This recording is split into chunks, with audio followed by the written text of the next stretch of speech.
Courtney Cronin joins us now with much more. What's going on at the Bears facility, specifically today's Rookies Report?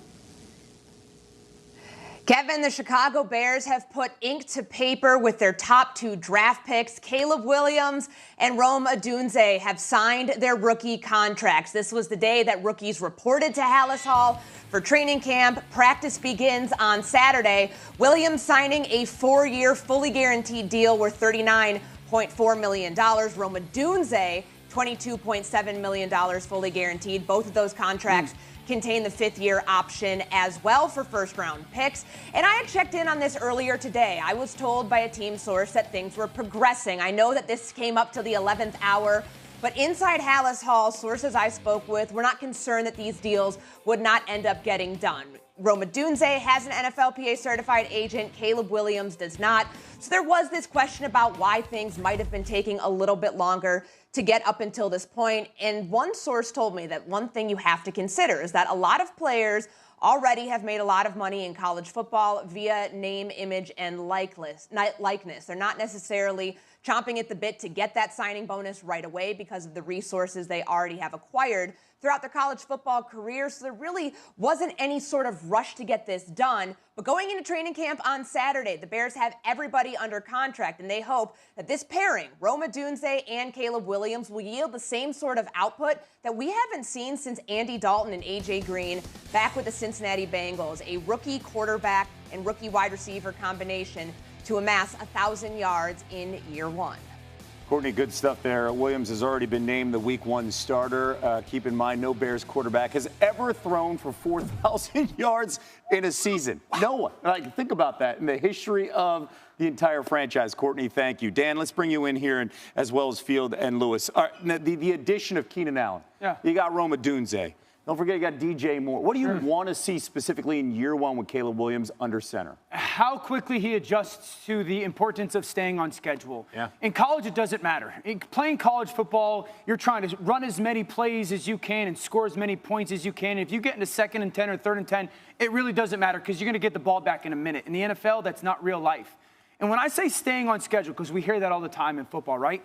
The way kind of to get people to understand it is when the coach calls the first down play, he's thinking and hoping, worst case scenario, I'm in 2nd and 6. Because in 2nd and 6, I don't have to fear if I don't get any yards because I can survive 3rd and 5, 3rd and 6. So as a quarterback, you have to get comfortable and respectful of, okay, if it's not there or something downfield isn't an option, I got to make sure that I will keep us on schedule because once an offensive coordinator gets into 2nd and 10, they're in defensive mode.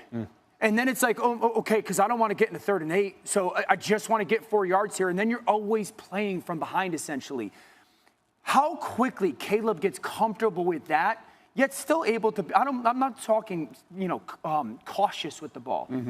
Still trying to be explosive, but comfortable keeping that offense on schedule so his play caller can stay in that rhythm. Because in the NFL, if you stay off schedule, you die at that position. In college, it's not like that. How quickly Caleb adjusts to that, I think determines really how well he achieves at the top level his rookie year. Lewis? Yeah, the relationship, I think, is the relationship between him and Shane Waldron is really what we're getting at here. Look, I think from a personnel standpoint, if we just put all these guys up on a sheet of paper, meaning the offensive depth chart for Chicago, which many people have done, you sit there and go, that's it, that's easy. That's an easy situation where a quarterback should be able to come in here and absolutely just start ripping it up. Because just look at the weapons, look at the offensive line, look at the running backs and all. But look, I've been banging this drum all off season, and I can't bang it enough. How vertically integrated this coaching staff is, from head coach to offensive coordinator to quarterback coach, and then on down to Caleb, and how it all flows down through him, and then he's able to disseminate it as the quarterback on the football field, is number one for me. That's all I care about right now as far as him being able to maximize his potential and this football team being able to have a quarterback, Kevin, as you said, that can throw for over 4,000 yards, potentially this year or sometime in the near future. Because that's what it's going to be about. It's going to be about whether or not Shane can put him in those situations, teach him this offense, give him the answers to where he can then go out and get the ball to all these fantastic playmakers. Because if that breaks down, it doesn't matter. I've been on those dream team type of teams where it looked great on paper and it doesn't work. I'm hoping that's not the case here. And you know about a dream team, Kev. I do. We don't need to bring up 2011. Yeah, so I will piggyback on what both Dan and Lewis have said. Maybe just put it in slightly different words. When Dan was talking about playing on schedule, sometimes for Caleb, he had a tendency during college, which he could often get away. Yeah, just don't always go for the home run, right? Sometimes just take the easy play. Live to see another down, as Dan was just talking about. 2nd and 6 is a win for most offensive play callers when they are dialing plays up at the beginning sequence of the offensive drive. And I think for Caleb, part of it last year was the personnel. It was a much different cast of people around him, both in terms of the offensive line and also the weapons that were surrounding him. A year prior to that, he had Jordan Addison, who was a first-round pick for the Vikings, had a breakout, brilliant season for USC during his 1 year in Southern California. I just think for Caleb, early in a career, and I think this is coachable. I would argue it's coachable. It's hard. He's been playing football for 22 years, man, or 15 years. Style about a certain style. It's going to be muscle memory he's got to develop over the next month and a half to remember it's okay to find the easy way out sometimes. Yeah, and the hard part is, and I've been in these situations before, when you have a defensive-minded head coach, they're always like, let's play good defense. Yeah. Let's not give the ball away. Every drive ends on in a kick, right? Yeah. And then all of a sudden you take this very unique talent and you take his stinger away and he becomes way too cautious. Yeah. That's not what we're saying. Yeah. It's that fine line, that balancing act of when to and when not to. And I think September's got to be a little bit of him feeling that out and learning on the fly in the NFL. It helps to have Keenan Allen in the huddle. Shoot. Calm down. Let's get like the quick passes. Let's move the offense and the chains down the road. He's not nearly the athlete as Lamar is. I'm not trying to make this about athletic ability and running. But Lamar has mastered the skill of, he could run the ball on every play if he wanted to, right? He's the best athlete on the field. Right. He's mastered when I need to use my legs versus when I am a precision passer. I can do that as well. It's part of the reason why he's won 2 MVPs already.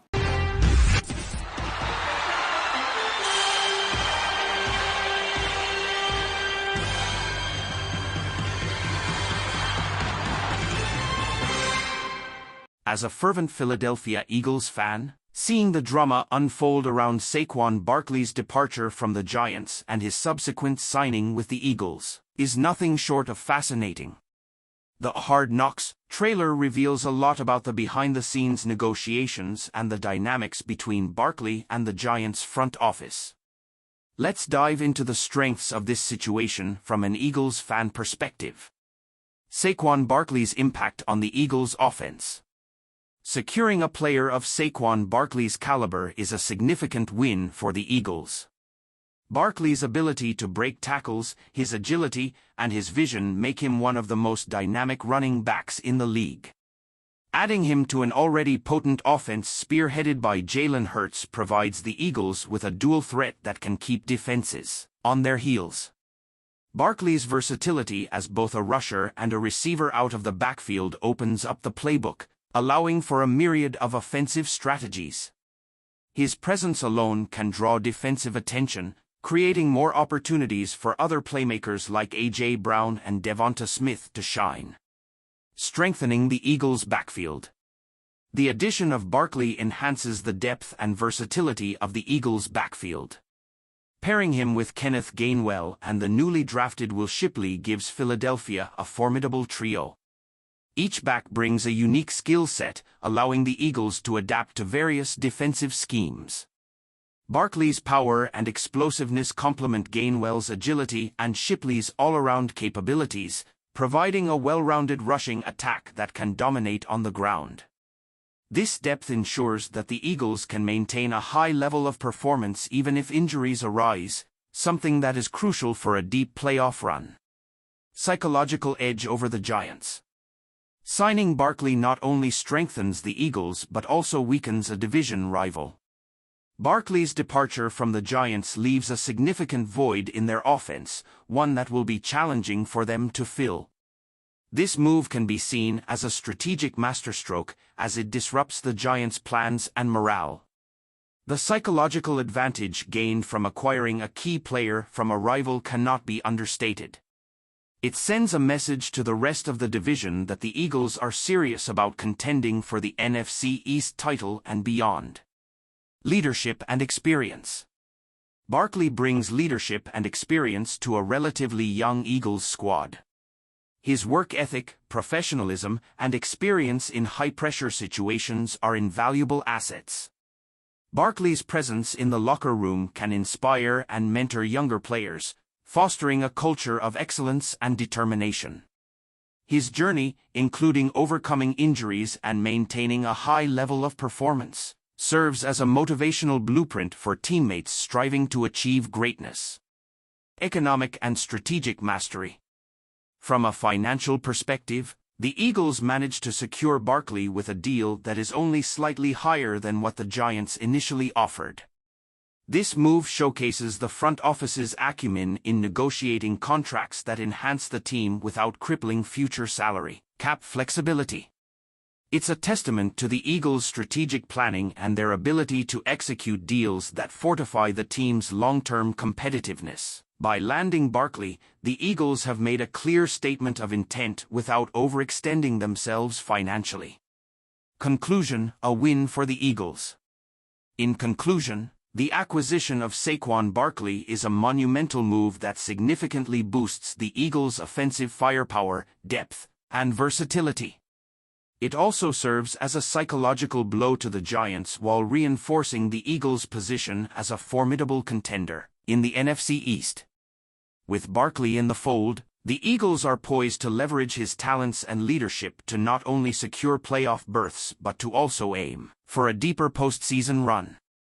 This strategic coup exemplifies the Eagles' commitment to building a championship-caliber team and excites fans about the prospects of the upcoming season. Fly Eagles Fly! O São Paulo recebe proposta do Krasnodar pelo zagueiro Diego Costa. Russos estariam dispostos a pagar 43 milhões para contratar o zagueiro, que pode viajar na próxima semana para exames. Bom, o São Paulo tem uma proposta do Krasnodar da Rússia pelo zagueiro Diego Costa. O negócio ainda em andamento seria de 7,5 milhões de euros, que convertido ficaria 43 milhões. O jogador está com a delegação que viaja nesta tarde a Belo Horizonte para o jogo de quinta contra o Atlético MG pelo Brasileiro.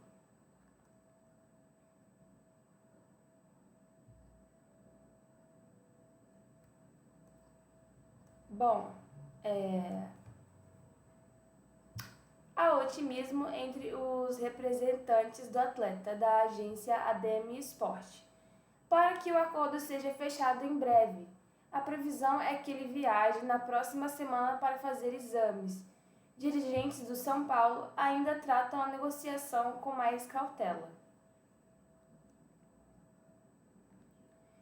O Diogo Costa tem sido reservado no time de Luiz Zubeldia, mas mesmo assim tem 30 jogos na temporada. Com 24 anos, o zagueiro é formado ele é formado em Cotia e estreou